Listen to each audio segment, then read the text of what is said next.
Hey guys, it's Rachel with Pretty and Plants. Thank you so much for coming. So glad to see y'all again this week. And I am going to talk about a couple of things this week. One thing, I had kind of a disaster happen over the weekend and I thought, this is it. I just can't have any plants in my house.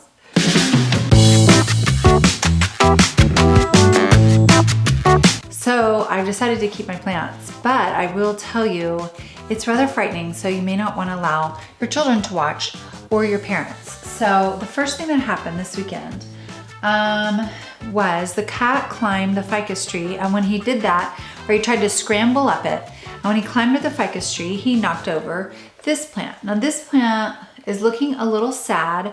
It's actually one of my pride and joy plants that I had it was growing really, really well. I had it in a place that got lots of sun and it was doing really well. And then once it started doing really well, I've moved it to a couple of places that just didn't get quite the light, really no light. And it's looking sad. So it's looking sad. Plus, I think I've overwatered it maybe 2 or 3 times since the last time I really inspected it.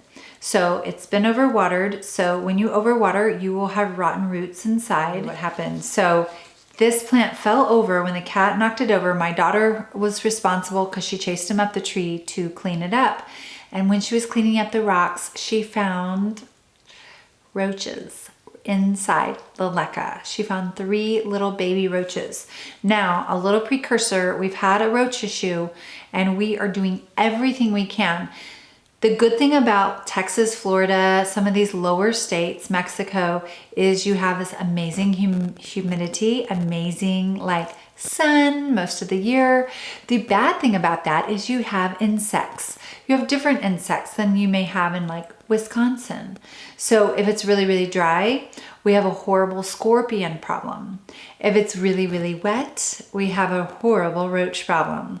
And if you're from New Orleans, you know what I'm talking about. So we've had this roach issue and we've been working on keeping the kitchen clean and just very diligent about finding the root problem of where are they keeping their eggs.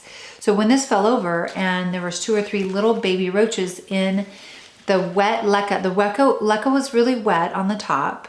I'd overwatered it, I think, and it wasn't drinking. So if your LECA stays wet on the top for day after day, it's a little bit too wet. And this is another reason why I have to do a wet dry cycle. And I was even more encouraged to do that with these roach appearance.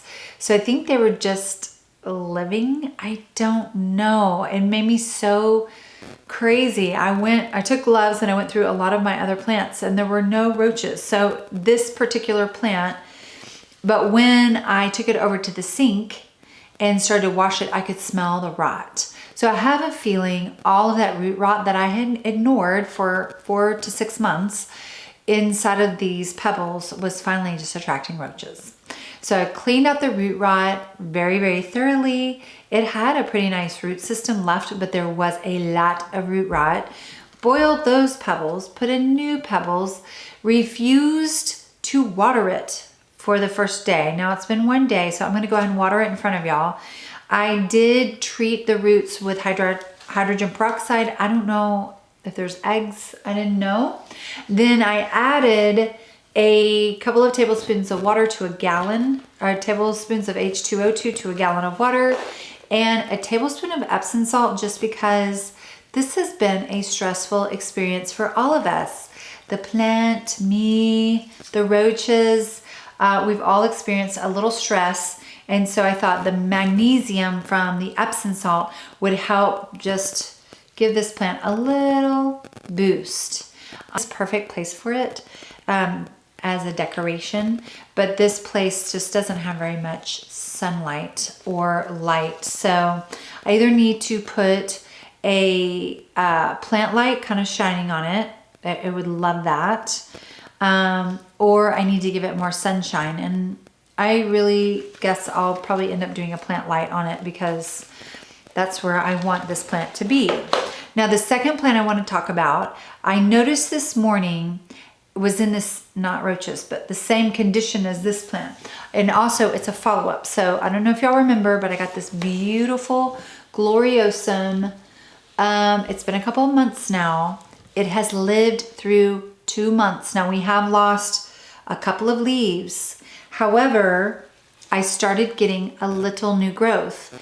Now, and I'm gonna take it out, I'm gonna check the roots today. I don't think I've checked the roots in probably a month.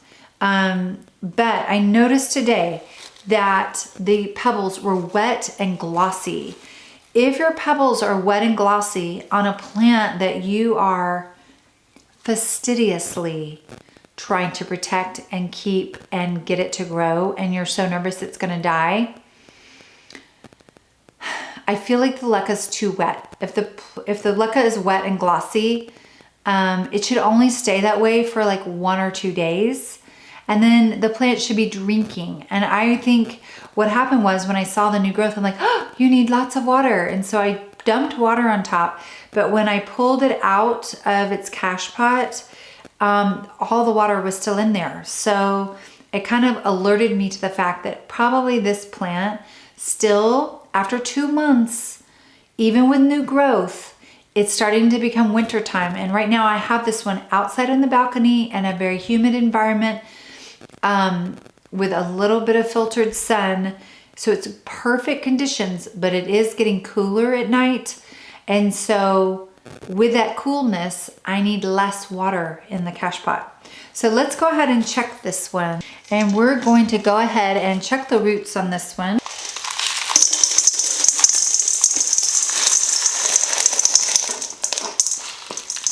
Okay, so here we are. We have some nice new roots, and actually it looks pretty good.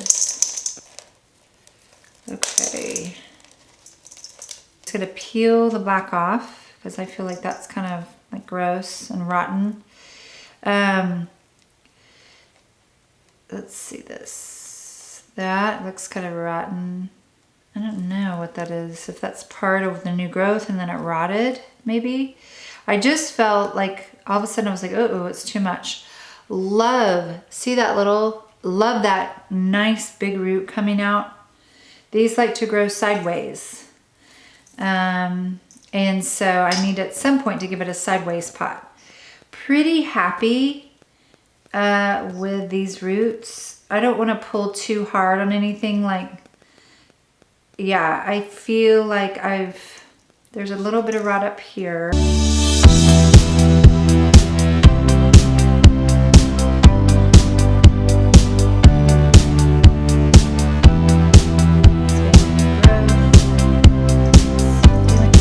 Okay, so I'm actually pretty happy with my Gloriosum. It has some nice new growth. Some of the plants, so I've killed a Gloriosum before, and this one was expensive and big, and I was really afraid of killing it. However, it blew off it was on the balcony, it blew off, a bunch of dirt fell out. So I was kind of felt forced to put it into LECA, put it in the LECA, but I did a lot of perlite because these can go rot really easily. That's what happened with my first one. So the perlite to me helps it just be a little bit of a lighter mix. So a lot of perlite and vulcanite and a little bit of LECA. I'm gonna do that again. However, I'm gonna let the roots, I feel like it was just a little soggy. So I'm gonna let the roots dry out, put it into the dry mix. I may spritz the roots with a little hydrogen peroxide water with a little Epsom salt, just to like give it like a fake watering before I put it into the dry LECA, and then wait a couple more days. So the big lesson for me here was don't get too excited too quickly. If you see new growth, don't just pour a ton of water on top. You're really paying attention to those roots and noticing, you know, or the water amount. Is it really drinking up the water, or is it just kind of sitting in it? because it's overwhelmed with the amount of water you've given it. That's the big lesson for me today. I really want to show y'all how to take cuttings, let them root, and then put those in LECA and grow those. I wasn't able to do that this week, but I'm hoping to do that next week. But I hope y'all got something from this. Just being a little observant of the plant, really giving it 5 minutes attention a week is sometimes all you need to do. But this one, I walked by it and it's what LECA was so wet, and that new growth to me looked like it was turning a little bit brown, which meant, I've overwatered it a little bit, and it, thank God, has a ton of new roots, but it's still, I can overwhelm those roots really, really easily with too much water or too big of a pot. So I hope this helped y'all. Can't wait to see you next time. Bye-bye.